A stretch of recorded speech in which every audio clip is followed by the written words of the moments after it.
이제 사도 바울이 이제 고린도 후서 이제 10장부터 13장까지는 그 바울의 어떤 그 변명을 하고 있습니다. 사도권에 대한 변호라고 할 수 있고.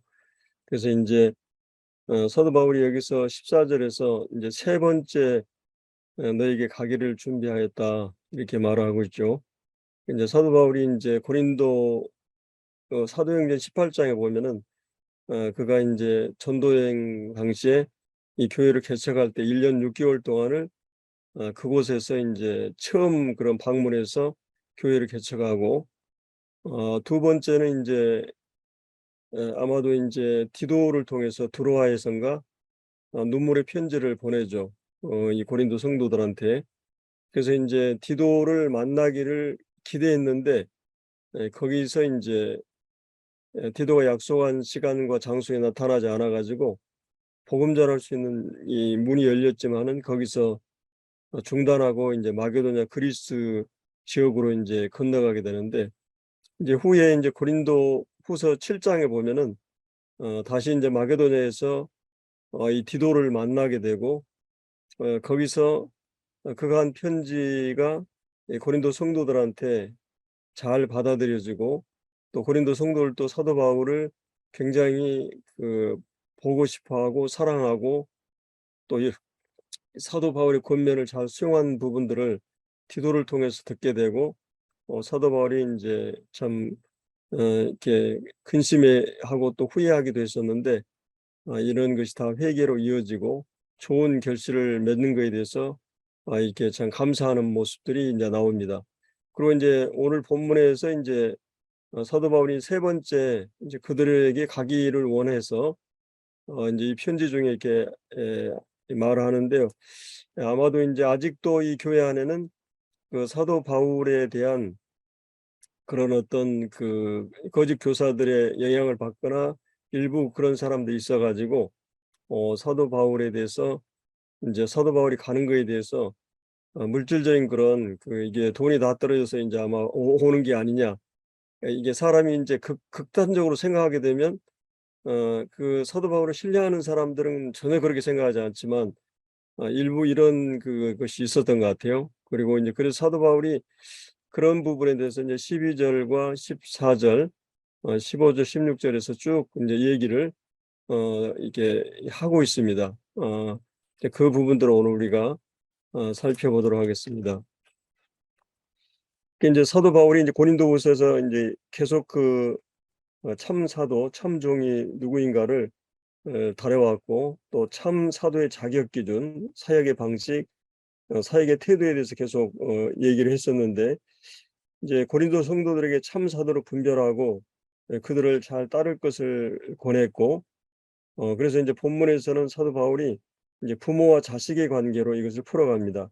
그래서 일꾼은 성도들과의 관계에서 부모의 심정으로 서게 되고, 아마도 이제 이번에 코로나로 인해서 부모들의 마음이 어땠는가. 아이들이 아프면 참 그것보다 고통스러운 게 없죠.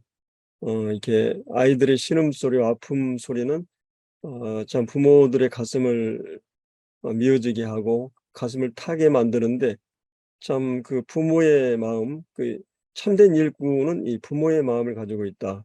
이런 것들을 가지고 이제 설명을 해 가고 있습니다. 어떤 부모도 자식을 이익의 재료로 삼지 않고, 이것이 사도가 제시한 참 사도의 증거요 기준이었던 것을 볼 수 있습니다. 그래서 이제 2장 11절에서 "내가 어리석은 자가 되었으나" 이런 말이 있습니다. 그러면 사도가 왜 어리석은 자가 되었는가? 여기서 어리석은 자란 계속 우리가 봤지만은 이 자랑하는 것을 말하죠. 자기를 치장하고 증명하는 것. 이제 사도가 자랑하게 된 것은 여기 인제 11절에 나온 대로 "너희가 억지로 시킨 것이다." 이렇게 말하고 있습니다. 어 그러니까 인제 이 고린도 성도들이 거짓 사도들의 세속적인 자랑을 높이 평가하는 어리석음에 빠져 있었고, 그들의 잘못된 것들을 시정하는 유일한 방식이 이 거짓 사도들처럼 자랑의 방식으로 말하여 그들의 잘못된 것을 시정하는 일이었습니다. 그래서 이제 부모가 분별없는 아이를 위해서 보호하기 위해서 불가피하게 어리석은 행동을 하는 것 같은 그런 행동을 자랑의 방법을 통해서 계속 사도 바울이 해왔기 때문에 내가 억지로 한 것이다. 그래서 나는 너에게 칭찬을 받아야 마땅하다.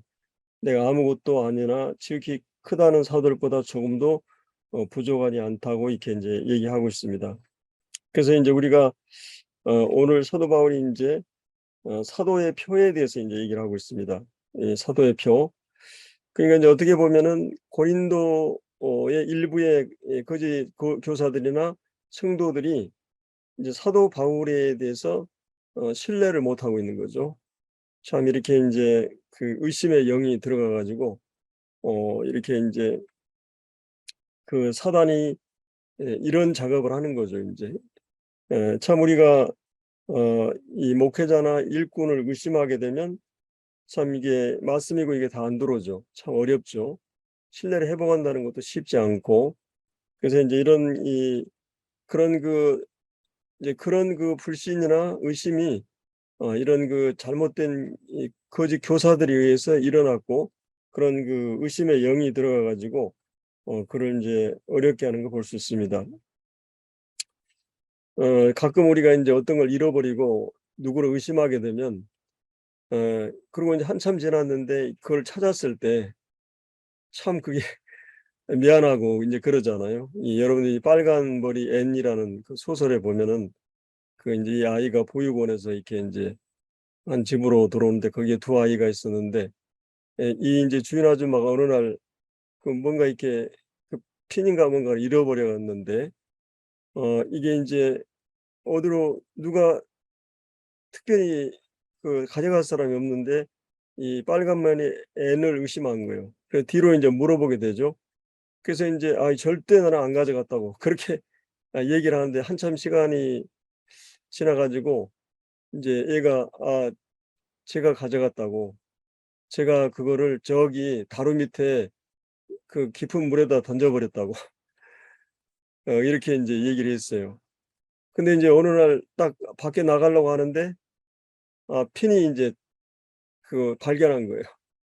그래서 인제 얼마나 미안하겠어요 얘한테. 그래서는 "너 왜 그렇게 정말 이걸 훔치지도 않고 또 이게 내가 너에게 너는 도둑질도 하고 또 너는 거짓말도 하고 그래서 다시 보육원으로 보내려고 했었는데 네가 어떻게 그렇게 사실처럼 그렇게 얘기를 했냐." 이렇게 얘기했을 때 내가 아무리 얘기를 해도 아줌마가 저의 말을 믿지 않았기 때문에 제가 밤새 고민하면서 어떻게 하면 사실처럼 믿을까 얘기를 꾸몄다고 이런 얘기가 이제 나오는데 뒤로 인제 그것이 회복이 돼 가지고 이게 아주 잘 이렇게 사는 걸로 이렇게 나오는 것으로 아는데 하여튼 이렇게 사람은 한번 의심이 들어가 버리면 참 이게 회복하기 어렵고 신뢰관계가 깨어졌을 때 어떤 분이 말한 대로 이렇게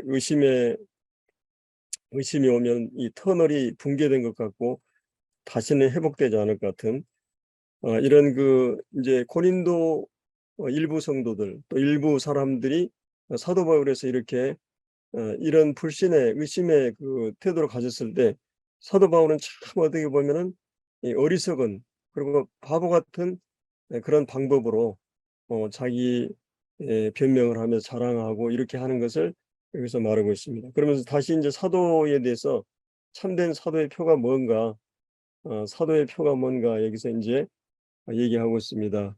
"내가 너희 가운데 모든 참음과 표적과 기사와 능력을 행한 것이라." 물론 이제 사도의 표는 성경에 인제 엄격하게 12 사도에 인제 제한이 되잖아요. 근데 이 사도들은 직접 예수님을 보고 들은 것을 증언하는 주님이 직접 불렀고 직접 같이 동거동락하면서 살아오면서 예수님이 하신 모든 가르침이나 행적을 그대로 이렇게 보고 들은 것을 기록을 하고 증언해 가지고 그래서 인제 신약 성경은 굉장히 중요한 게 이 사도성이죠. 사도들의 직접적 영향을 아들을 통해서 말씀하신 걸 사도들이 받아서 기록한 그래서 인제 이 사도의 표가 뭐냐 여기 인제 보면은 이 모든 참음과 표적과 기사와 능력 이게 이제 말하고 있죠. 인제 이게 좀 더 원어에 가깝게 의역을 하면 지금 이 표적과 기사와 능력이 모든 참음으로 표적을 행하고 모든 참음으로 기사를 행하고 또 모든 참음으로 능력을 행한다 이런 말입니다. 그러니까 물론 인제 이 사도가 여기서 가장 핵심적인 거는 참음이란 말에 강조점이 들어가 있고 물론 이제 사도가 인제 어떤 표적이란 말도 인제 두 가지 그 그러니까 이제 기적이란 말하고 표적이란 말은 사인이란 말이죠. 인제 그래서 그 이 표적이라고 표적 사도에 표된 것을 여기서 인제 얘기를 하면서 여기 보면은 그러니까 인제 예수님이 하나님의 아들 되시고 하나님께 보냄 받았다는 하나님 되심이나 하나님께 보냄 받았다는 그것을 입증하거나 증명할 수 있는 것이 인제 이 표적입니다.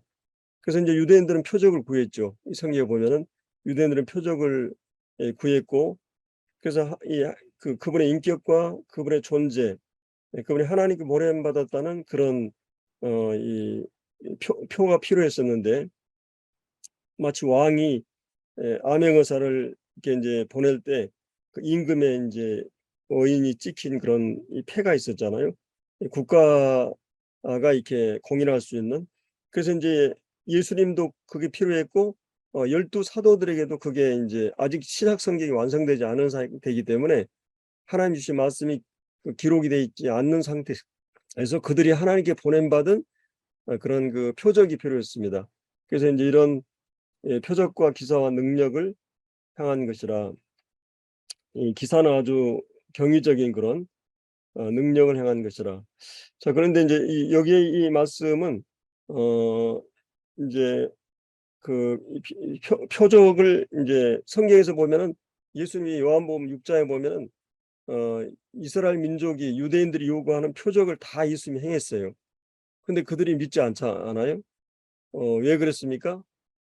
그들이 메시아를 기다리는 데는 노마라고 하는 그 정치적인 속박과 그다음에 인제 지금 굉장히 경제적으로 사회가 가난 속에 있었기 때문에 이런 그 정치적인 경제적인 문제를 해결할 수 있는 이 사회적인 사회의 문제를 안고 있는데 이런 거를 해결해 줄 수 있는 그런 메시아를 그들은 기다리고 있었어요. 근데 인제 그래서 인제 메시아가 오면 우리를 로마의 속박에서 해방하고 이런 빵 문제를 다 해결해 줄 수 있는 그런 메시아. 이스라엘 백성들이 광야 생활할 때 40년 동안 만나를 하나님이 허락하셨듯이 그런 문제를 해결해 줄 수 있는 메시아를 기다렸던 거고 오병이의 기적을 행할 때도 그들은 그런 쪽에 생각을 했죠. 근데 인제 예수님이 "내가 너희에게 많은 표적을 보였는데 너희들이 나를 믿지 않는다." 이 메시아로서 믿지 않는다는 말을 했고 또 인제 사도 세례 요한의 그 제자들이 인제 세례 요한이 그 감옥에 갇혔는데 예수님이 꼼짝도 안 하시니까 '이게 진짜 메시아인가.' 그 제자들을 보내죠. 그때 인제 예수님께서 그 제자들에게 한 대답은 "메시아에 대한 표적을 구약에서 가르치고 있는 모든 표적들을 내가 행하고 있는 것을 너희들이 그대로 가서 본 대로 말하라. 기머거리가 듣고 벙어리가 말하고 문둥병이 깨끗하게 되고 죽은 자가 살아나고 가난한 자에게 복음이 전달된다는 이런 이거 하나님이 하나님의 능력이 그 안에 있고 하나님이 보낸다고 확실한 쌓인 표적은 그분이 이런 능력과 표적을 드러내야 되는 거거든요. 그래서 인제 이런 부분에 있어서 사도들에게는 이런 표적이 있었어요. 근데 이제 사도 바울은 이런 표적을 고린도에서 많이 행했을까요? 안 했을 것 같아요. 물론 인제 여러 측면에서 행했죠.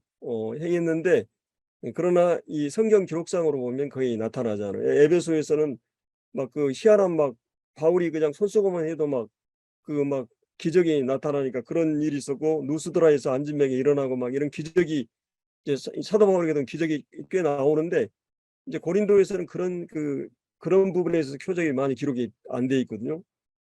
근데 인제 여기서 얘기하는 이 표적과 기사와 능력은 어 물론 하나님께서 보내신 가장 확실한 사도된 표, 하나님께 보낸 종의 표는 뭐냐? 우리가 인제 어 스 예 고린도 전후서를 쭉 읽어보면 이 고린도전서 이제 1장 17절인가 보면 하나님이 우리를 보내신 것은 세례를 주게 하심이 아니라 복음을 전하게 하기 위해서 보냈다. 그리고 이제 또 그 보면 십자가의 도가 멸망하는 자를 미련한 것이 우리의 하나님의 능력이다. 그러면서 유대인들은 표적을 구하고 헬라인들은 지혜를 찾으나 우리는 십자가에 못 박힌 그리스도를 전한다. 그래서 사도 바울이 이 복음을 전하기 위해서 하나님 보냄 받았고, 그다음에 이제 유대인들이 표적을 구하지만은 사실은 유대인들이 표적을 구했는데 예수님이 오셔서 마태복음 8장부터 12장까지 표적을 어마어마하게 쏟아줍니다. 가버나움이나 막 이런 벳세다에서. 근데 그들이 예수님 메시아로 믿지 않거든요. 그때 예수님께서 마태복음 11장에 보면은 지혜롭고 슬긴 자들이 섬기시고, 유대인들이 똑똑하다는 그 유대인들이 납비나 서기관이나 이런 사람들한테는 숨기시고, 어린아이와 같은 12제자처럼 그 사이에서는 좀 그 천대받은 이 어린아이 같은 이 아이들에게 나를 계시했다. 아버지와 아들에게 이 계시를 받은 자면은 아들 아는 자가 없다. 그러면서 이제 수고와 무거운 짐 자라 다 내게 오라라. 11장에 나오죠. 그리고 12장에서는 주님이 많은 기적을 행했는데도 하나니까 만약에 그 이 귀신을 쫓아내는 것이면 하나님 나라가 임했다. 그러니까 메시아가 실제 임했다고 하는 말이에요. 귀신이 쫓아내는 일이 있다고 한다면 그런 메시아가 임했다는 이 표라는 거예요. 그러면서 그런데 너희들이 나를 받아들이지 않았기 때문에 이게 성령을 해방하는 죄거든요. 이거 분명히 하나님의 능력이 아니고는 설명할 수 없는 일들을 하는데 그들은 믿지 않으니까 이제 그들에게 이제 너희들이 성령을 해방하는 죄다. 성령 해방하는 것은 인자를 모욕하거나 거역해도 용서받을 수 있지만 성령을 해방하거나 거역하면 영원히 사함받지 못한다. 그 얘기를 해요. 그러니까 유대인들이 예수님이 표적을 다 보여줬는데도 그들은 믿지 않았어요.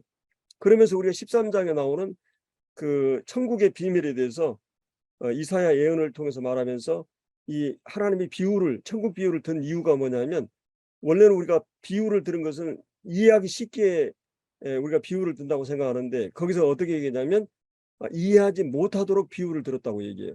천국 비유를 얘기하면서. 그러면서 천국 비유는 실제적으로는 유대인이라고 하는 틀을 벗어나서 이제 온 세계를 향한 이 마태복음 13장에 보면 7 비유가 나오죠.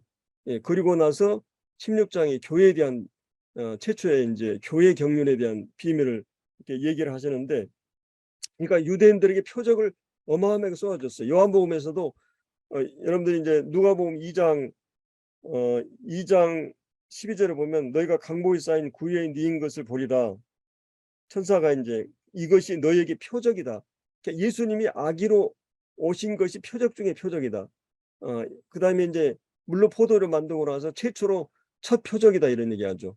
그리고 이제 두 번째 이 신하의 아들을 요한복음 4장에서 둘째 표적이라, 이게 표적이란 말이 나오는데 요한복음에서 표적이란 말은 단순히 기적의 개념보다는 하나님의 아들 대신 메시아 대신 그 사인이라는 의미를 갖고 있어요. 그래서 이제 이 요한복음에서 7번 이 표적이 이 메시아 되심을 증거하는데 마지막 20장 31절에 오면 이렇게 많은 표적을 행한 것은 그분이 하나님의 아들 되시고 너에게 영생을 얻게 하기 위해서. 그러니까 개인이 그 탁월하거나 개인의 어떤 것을 드러내기 위한 것이 아니라 하나님이 메시아라고 하는 사인으로 하나님이 보내신 증거로서 항상 표적은 등장해요. 그러니까 예수님이 사단이 시험을 했을 때 네가 이 돌들을 떡덩이에 대거라, 이거는 그건 적합한 일이었고, 또 예수님이 그거는 식은 죽 먹기 주님 능히 할 수 있어요. 근데 왜 안 했습니까? 그것은 주님이 자기 증명을 위해서 오시지 않았어요. 십자가에서 사람들이 너 구원해 봐라 그랬을 때 주님이 뛰어내려올 수 있지만 그렇지 않았어요. 왜 그렇습니까? 주님은 개인을 증명하러 온 게 아니라 하나님이 보내신 메시아로서의 사역을 하기 때문에 그 하나님이 지시하기 전까지는 움직이지 않아요. 표적을 자기 과시용으로 드러내지 않았다는 거예요. 그래서 여기서 표적이란 말은 이 메시아로서의 표적이란 이 개념은 바로 이제 사도로서의 어떤 표적, 그 가장 표적 중의 표적은 물론 이제 기사, 기적도 있지만은 이 능력이라는 말은 이 하나님의 능력이 나타나는 것은 우리가 이제 어떤 그 육체적으로 질병이 치료되고 또 막 죽은 사람 살리고 이런 것도 능력이지만은 사실은 사도 바울이 뭐라 그랬어요? 이 그 능력 중의 능력은 뭐냐면 이 십자가가 그리스도가 하나님의 능력이요 하나님의 지혜다 그랬어요. 그러니까 진정한 지혜, 진정한 능력은 뭐냐? 십자가를 통해 사람들이 변화되는 능력이에요. 그러니까 사도된 사인을 얘기할 때 이게 이제 이 고린도전서 쭉 보면은 고린도서 6장 11절을 보면 이 막 이제 막 전에 악하고 우상 숭이고 막 이런 방탕하고 이런 죄를 범하고 도덕적으로 타락한 그 사람들이 성령의 역사하심으로 인해서 그들이 죄 씻음과 의롭다 하고 거룩하게 되었다. 이런 자들이 이렇게 되었다. 이것이 놀라운 능력이거든요. 그리고 이제 4장에도 보면 하나님의 그 복음으로 말미암아 너희를 낳았다. 사도된 표는 뭐냐? 내가 아비로서 이 너희들을 낳았다. 그러면서 하나님 나라는 말에 있지 않고 능력이 있다고 했을 때 그 능력은 뭘 얘기하냐면 복음으로 그들이 변화되는 것이에요. 우리가 표적을 구하고 유대인은 표적을 구했어요, 실제. 근데 이제 어떤 능력의 나타남이죠. 근데 복음으로 이렇게 내가 세상을 향해서 가고 있고 헛된 그 가치를 두고 사는 사람이 완전하게 변화된 것이 능력 중의 능력이에요. 그러니까 우리가 하나님의 일꾼을 분별할 때 교회 안에서 하나님이 쓰시는 이 참된 일꾼은 뭘 얘기하냐면 그 사람이 복음을 전했을 때 변화되고 구원받고 말씀을 전했을 때 사람들이 변화되고 이런 성령이 나타나는 능력이 이 성령이 나타나는 능력이 이게 실제적으로 열매로 드러나느냐 이게 굉장히 중요한 부분이에요. 초대교회는 사도된 표가 이 사도 바울이 지금 뭘 얘기하고 있냐 성경 전체에서 그걸 얘기해요. 이제 고린도전서 9장에서도 내가 사도된 표는 내가 예수를 보았다. 이 부활을 목격자거든요. 사도표가. 그다음에 내가 사도된 것을 인친 것은 너희라 그랬어요. 그 뭔 말이겠어요? 너희가 구원받은 이 고린도 교회 성도들이 구원받은 너희가 내가 사도된 표라는 거예요. 그러니까 이 사도된 표라고 하는 것은 하나님의 성령이 하나님의 능력이 말씀을 통해서 그들을 복음으로 변화시키거나 그래서 이제 사도가 내가 말씀 전하는 아볼로나 바울이나 아무것도 아니다. 그걸 자라나게 하신 분은 하나님이시다. 그래서 이제 우리는 심부름꾼이고 일꾼들은 충성하는 거예요. 우리의 성공을 위한 목적을 위해서 부름받은 게 아니라 충성을 위해서 하나님 주신 말씀을 충성스럽게 전하면 하나님이 이 말씀을 통해서 사람들을 변화시키고 이런 것이 나타나느냐. 이게 이제 사도에 표된 가장 중요한 표인 것입니다. 그래서 이제 저희들이 시간이 없기 때문에 이거를 다 찾아볼 수는 없고 여하튼 이런 그 표적 중의 표적은 예수님 자신이 표적 중의 표적이고 그리스도가 이 능력이요 지혜고 그다음에 그리스도의 십자가가 표적 중의 표적이에요. 그다음에 그리스도의 부활이 예수님의 아들로 이 말귀에 태어난 그분이 표적 중의 표적이에요. 예수님이 표적 중의 표적이에요. 근데 표적 중의 표적이고 표적 중에 표적을 넘치도록 그들에게 주었는데도 그들이 믿지 않았어요. 이게 아이러니한 사실이죠. 그러니까 우리는 이미 이 주님을 알아보고 우리는 주님이 이 모든 표적이나 이런 것들 그리고 우리가 변화된 것이 기적 중의 기적의 표적이에요.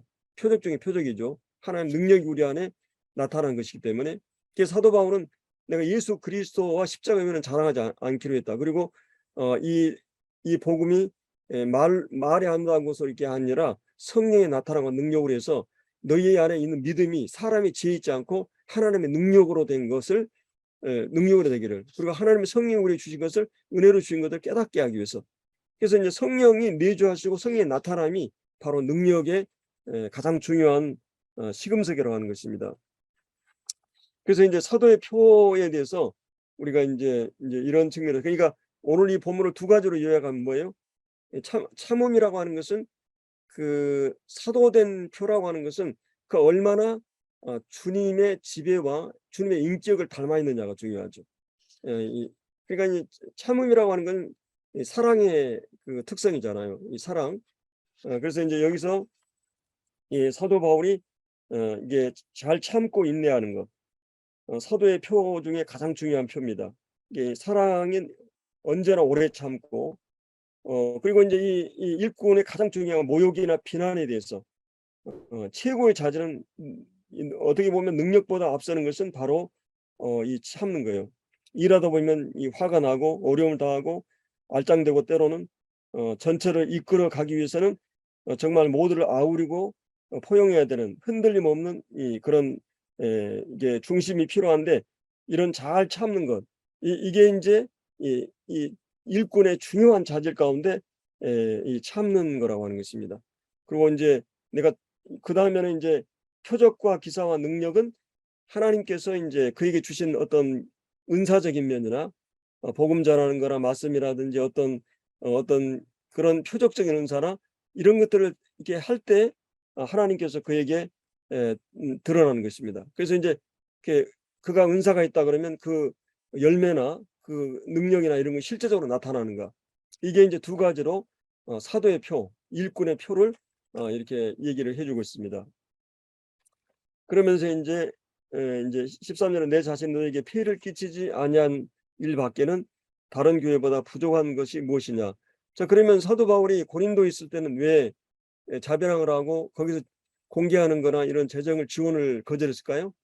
어 그것은 이 고린도 교회가 그만큼 자기가 개척을 했고 영적으로 인제 미숙하기도 하고 또 인제 이런 그 많은 오해를 연약한 그런 부분이 있었던 거죠. 그래서 사도 바울은 그런 것들을 부모의 심정으로 이렇게 자기가 희생하고 일을 해서 자기가 자별항 사역을 감당했습니다. 이렇게 이제 빌립보나 데살로니가 같은 데는 교회가 아주 훌륭했어요.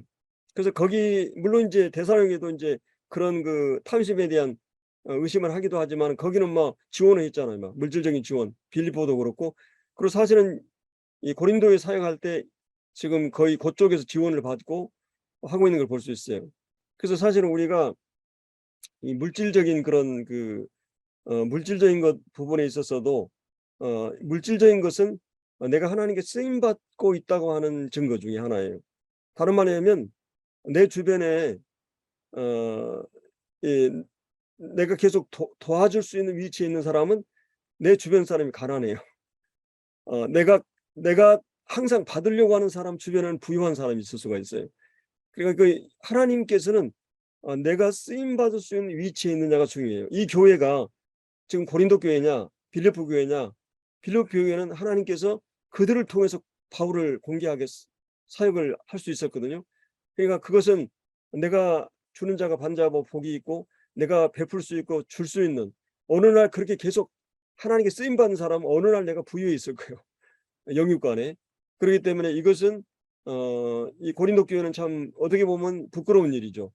그러나 사도 바울이 이렇게 계속 그런 문제를 제기하고 있는 사람들 때문에 이런 것들을 지금 얘기하고 있는 거죠. 그러면서 "내가 공평하지 하지 못한 걸 용서해 달라." 그러면서 이렇게 다른 데서 지원을 받고 너희들이 지원받지 않은 그 부분에 대해 용서를 구하는 이런 일들은 인제 어떻게 보면은 나 같으면 사도 바울의 위치에 있었으면 고린도 교회 안 갔을 것 같아요. 예, 왜냐면 이게 아담의 치안, 안 입고 치사하고 더럽고 이게 유치하잖아요. 네, 안 갔을 것 같아요. 근데 사도 바울은 참 놀라운 부분이 사랑이 이런 어떤 인간적인 자존심, 체면 이런 것이 아니라 자식으로 생각하고 그들을 찾아가고 그에게 권면하고 계속 이런 걸 보면 참 사도 바울이 얼마나 놀라운 분인가를 다시 한번 보게 되고, 그래서 14절에 "내가 이제 세 번째 너에게 가기를 준비하였으나 너에게 피해를 끼치지 아니하라." 왜 이런 말을 굳이 해야 했을까요? 사도 바울에 대해서 인제 돈이 다 떨어져서 인제 '도단이다 보다. 이제 여기 오나 보다.' 이런 의심을 하는 사람도 일부 있었던 거죠. 그래서 "내가 구하는 것은 재물이 아니다. 내 재물 때문에 가는 게 아니다. 오직 너희다." 그러면서 인제 그 설명을 하죠. "어린아이가 부모를 위해서 재물을 저축하는 것이 아니요 부모가 어린아이를 위해서 하느니라." 물론 이거는 평생 부모들이 자식을 미래를 책임지고 그런 거 아니죠. 이 독립하고 결혼할 때까지 부모는 자식의 모든 필요를 채워주는 위치에 있는 거죠. 그래서 인제 "내가 너희 영혼을 위하여 크게 기뻐함으로 재물을 사용하는 거고 또 내 자신까지 내어 주리니." 이 일꾼의 자질 가운데 가장 확실한 자질은 어 참고 인내하는 것. 아까 그다음에 이제 한 가지 더 얘기하면 이 사랑은 여기 인제 주는 것이죠. 15 절에 주는 것. 어 자신과 재물을 주는 것. 이런 사랑의 낭비성.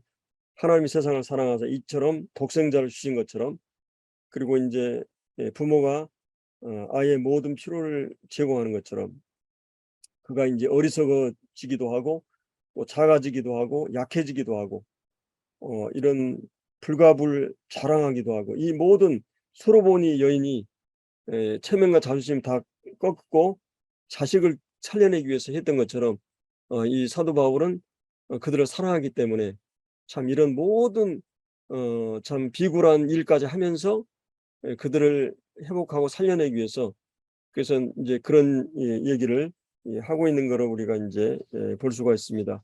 그래서 이 사도 바울이 특별히 여기서 하나님의 종 일꾼의 가장 중요한 자질은 사랑인데 그것은 오래 참는 것과 그다음에 어떤 능력의 나타남 그리고 이제 오늘 15절에 나왔던 자신을 주는 참 내가 너희 영혼을 위해 크게 기뻐한다. 이 사랑은 내가 자식을 사랑하게 되면 기뻐하잖아. 하나님 우리를 사랑하기 때문에 잠잠히 기뻐하신 것처럼 내가 너희 영혼을 위하여 크게 기뻐함으로 재물을 사용하고 또 내 자신까지도 내어 주어서 너희를 더욱 사랑할수록 사랑을 요구하게 됩니다. 이건 그래서 나를 사랑을 덜 받겠느냐. 하나님 우리를 그토록 어마어마한 사랑을 베푸셨기 때문에 우리가 다른 데 눈 파는 거에 대해서 질투하시고 시기하시고 가만두지 않아요. 그러니까 우리가 부모들이 이 자식을 위해서 정말 자기의 모든 걸 투여해서 하는데 부모를 부모로 인정하지 않고 이렇다면 그것처럼 섭섭한 어려움이 없는 거죠. 그래서 인제 이 사도는 그러면서 인제 16 절에 하여간 어떤 이의 말 이게 근거 없는 말을 만든 사람들이죠. 이 어떤 이의 말이 내가 너희에게 짐을 지우지 아니하였을지라도 교하는 자가 되어 너희를 속임수로 취하였다. 그러니까 이제 겉으로는 뭐 이렇게 얘기하면서 실제 속으로는 다 헌금을 이렇게 탈취하고 이렇게 한다고 하는 말을 또 한 거예요. 그래서 사도 바울이 내가 너희 짐을 지우지 아니하였을지라도 교활한 자가 되어 너희 속임수로 취하였다 하니 내가 너에게 보낸 자 중에 누구 사도 바울이 고린도 교회에 보낸 파송한 형제들이 있었잖아요. 디도라든지 이득을 취하였더냐? 내가 디도를 권하고 함께한 형제들을 보냈으니 디도가 너희의 이득을 취하였느냐? 우리가 동일한 성령으로 행하지 아니하였더냐? 동일한 보조로 하지 아니하였더냐? 너희는 이때까지 우리가 자기 변명만 하는 줄로 생각하는구나. 우리는 그리스도 안에서 하나님 앞에서 말하노라. 사랑하는 자들아 이 모든 것은 너희의 덕을 세우기 위해서 내가 너희를 사랑하기 때문에 또 너희를 유익하고 덕을 세우기 위해서 내가 지금 너희 가고 싶어 한다. 이거를 사도 바울이 지금 세 번째 방문에 대한 이유나 목적을 지금 여기서 설명하고 있는 것을 보게 됩니다. 그래서 오늘 우리가 이제 이 본문을 보면서 한편으로는 고린도 성도들처럼 하면 안 된다. 일꾼을 의심하지 않고 신뢰하고 이렇게 존중하고 따르는 이런 것들을 우리가 이제 배울 수 있는 거죠. 이게 이런 사단이 최고의 표적으로 삼는 게 일꾼들이잖아요. 일꾼들을 흔들고 여러분 일꾼 싫으면 말씀 안 돌아요. 일꾼을 싫으면 모든 것이 불신해야 되거든요. 그러니까 그 부분에 대한 이 부분이 굉장히 중요하고 모든 은혜와 말씀의 통로가 이 일꾼들을 통해서 주어지기 때문에 그런 신뢰가 아주 중요한 부분이고 그다음에 이제 또 한편으로는 일꾼의 자질은 무엇인가? 우리가 이제 이 본문을 통해서 참 정말 이게 주님의 이런 사랑을 품고 부모의 그런 심정과 마음으로 이제 부모가 돼 보면 알잖아요. 부모의 심정으로 성도를 섬기고 사랑으로 돌보는 참고 기다리고 아우르고 품어서 이들이 주님 안에 잘 영적으로 세워지도록 하는 이런 부분에 대해서 참 한편으로는 저에게 교훈이 됐고 또 부끄러운 마음도 들었습니다. 우리 기도하고 마치겠습니다.